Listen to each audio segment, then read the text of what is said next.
Tisztelt Hölgyeim és Uraim, folytatjuk a világ pénzzel kapcsolatos értékrendjeinek, felfogásának, meg stratégiáinak elemzését. Most Kína jön, előtte az amerikai, angol száz, főként amerikai értékrendet néztük, aztán az európait, ott is kétfajtát, a nyugat-európait és a mi közép-kelet-európai értékrendünket, és Kína a feljövő birodalom rendkívül izgalmas a mi magyar szempontunkból is. Egy 5000 éves civilizáció, 3000 éves birodalom, egy 100 év körüli mélypont 1830 után, de most már Kína egy nagyon világos, egyértelmű emelkedő pályán van, ami azt is jelenti, hogy a pénz területén az egyik legizgalmasabb világ ma a földkerekségen. A kínai pénzzel kapcsolatos felfogás lényege az idősáv. Nem rövid, hosszú távon gondolkodnak.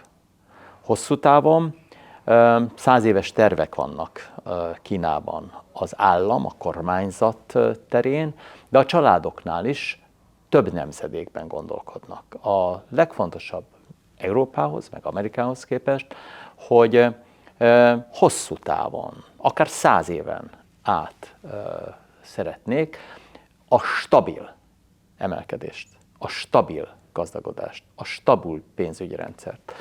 Nem a növekedés, ugrás a lényege a pénzügyi gondolkodásuknak, hanem a stabilitás. És a stabilitás mellett van még egy nagyon sajátos kínai külön kifejezésük is van rá, nem merném most idézni, kínai kiejtése még nem az igazi, ami azt jelenti, hogy lehetsz vagyonos, de őrizd meg az arcodat. Legyen hozzá társadalmi tisztelet. A kínai értékrendben a pénzzel kapcsolatos hosszú távú felfogás megjelenik abban, hogy mi a 4 legfontosabb kínai pénzügyi befektetés. Az első a készpénz.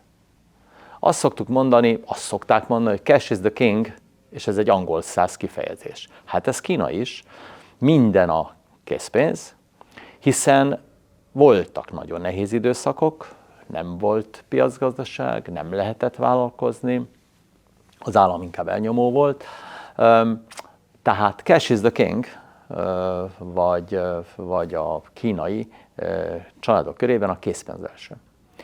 A második az nekünk már ismerős európaiaknak, ez az ingatlan. Az ingatlan befektetés az szintén olyasmi, amit hosszú távon gondolnak végrehajtani.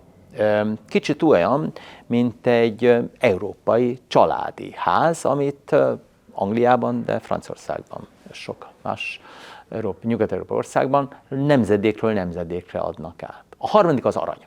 Kínában tehát a készpénz és az ingatlan mellett az arany a legfontosabb befektetése az embereknek és a családoknak. Az aranyat szintén hosszú távon fektetik be. A kínai jegybank és általában a kínai állam is jelentős aranytartalékkal rendelkezik, de ezt akár 10-szeresen is meghaladhatja a lakosság, az emberek, a családok tulajdonában lévő arany. Indiában ugyanez a helyzet, tehát más ázsiai országokban is a megtakarítást nemesfémekbe teszik. Arany és ezüst talán a 2 legfontosabb, de Kínában tehát az arany. Kínában a pénzügyi siker tehát azt jelenti, hogy stabil pénzügyi helyzetben vagy, nem a gyorsugrás, hanem a társadalmilag elismert pénzügyi siker. Ez az igazi célja minden fiatal kínainak.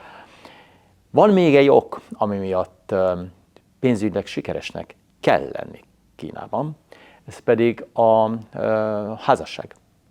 Csak akkor kapsz megfelelő férjet vagy feleséget, ha te pénzügyileg megalapozott életet kínálsz neki. Tehát sokkal erősebb a pénzügyi háttér, a család gazdagsága egy párválasztás esetén. Természetesen ugyanígy nagyon-nagyon fontos, hogy Kínában nincs jóléti állam.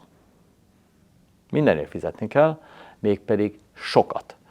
Egészségügyben, oktatásban, és hát nem véd senkit egy jóléti államra jellemző nyugdíjrendszer, mint Nyugat-Európában.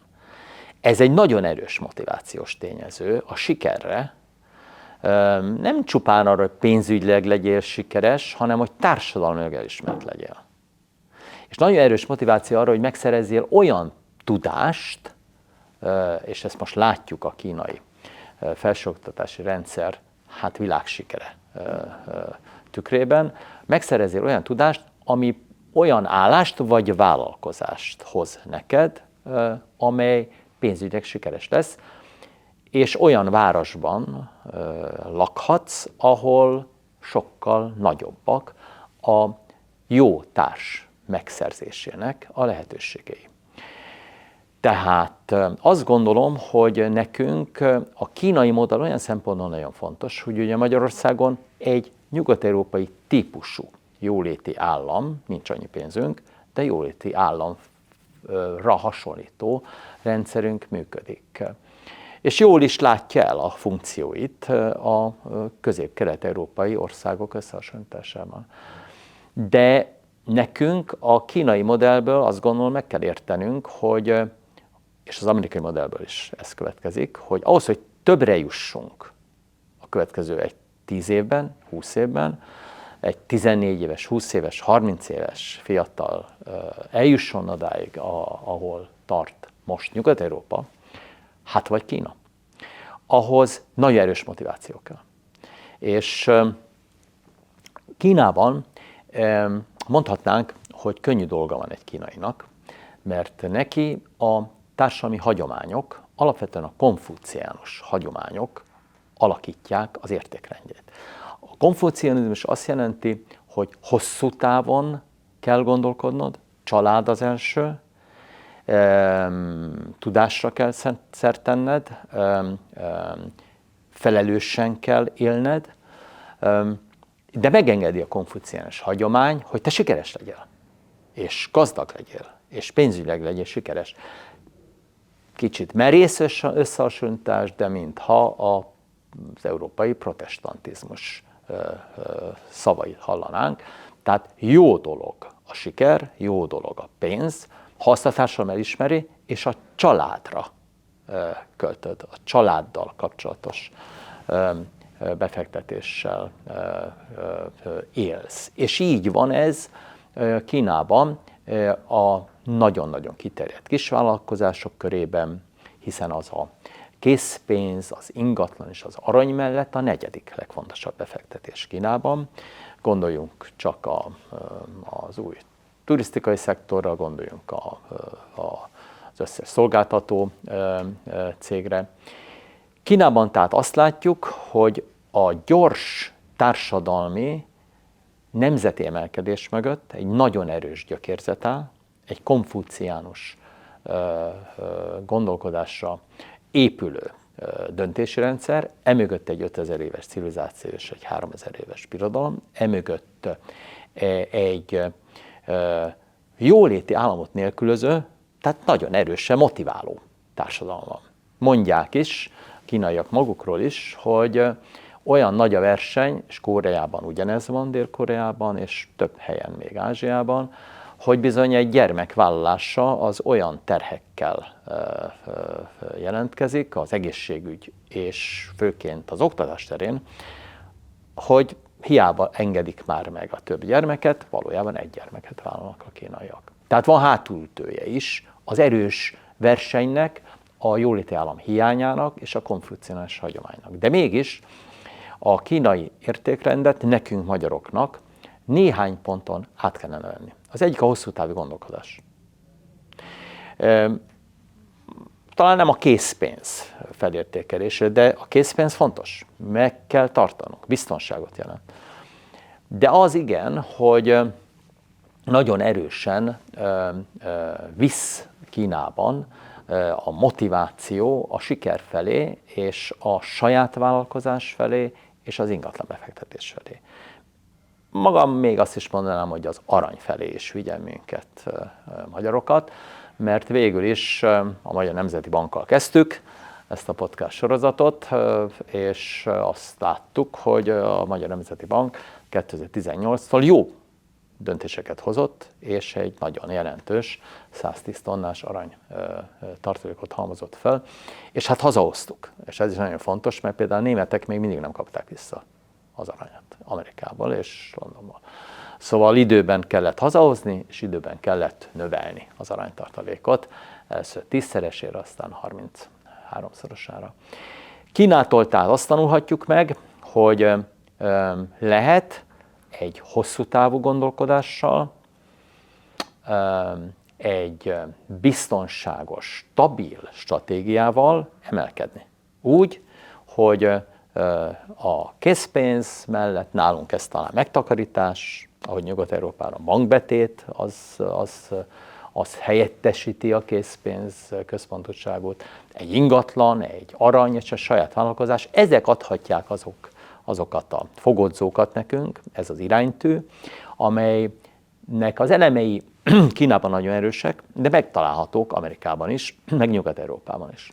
Mi Közép-Kelet-Európában, és ezt majd a következő 3 podcast fogja bemutatni, mi magyarok, és persze lengyelek, csehek, románok, szlovénok, mi magyarok most olyan helyzetben vagyunk, hogy nincsenek öröklött vagyonok, friss a piacgazdaság, igen, sok kritika is éri a piacgazdaság működését, van jóléti állam, de nem olyan gazdag, mint Nyugat-Európában, és átvehetjük világ mind a 3 nagy sikeres nemzet csoportjának, tehát az angol száz, amerikai, az európai, nyugat-európai és a kínai világnak az értékrendjét, módszereit. Még egyszer, egy olyan kínai értékrendet érdemes átvennünk, amely hosszú távra épít, és a stabilitásra időnként megragadva, mert a kínaiak ezt teszik, a gyors befektetés lehetőségét, de onnan visszavonulnak, ha bármilyen kockázatot látnak. Így zárnám ezt a 3 podcastot, Amerika, Európa és Kína elemzését, és azzal a biztató mondattal, hogy mi magyarok, és még egyszer közép-kelet-európaiak, képesek vagyunk átvenni mindenhonnan a legjobbat. És ez nem egy vegyes felvágott, ez a siker receptje. Ezzel foglalkozunk a következő 3 podcastban, milyen lehet a magyar modell, mi a mi felfogásunk a pénzről, és mik lehetnek a magyarok számára a legjobb befektetési lehetőségek.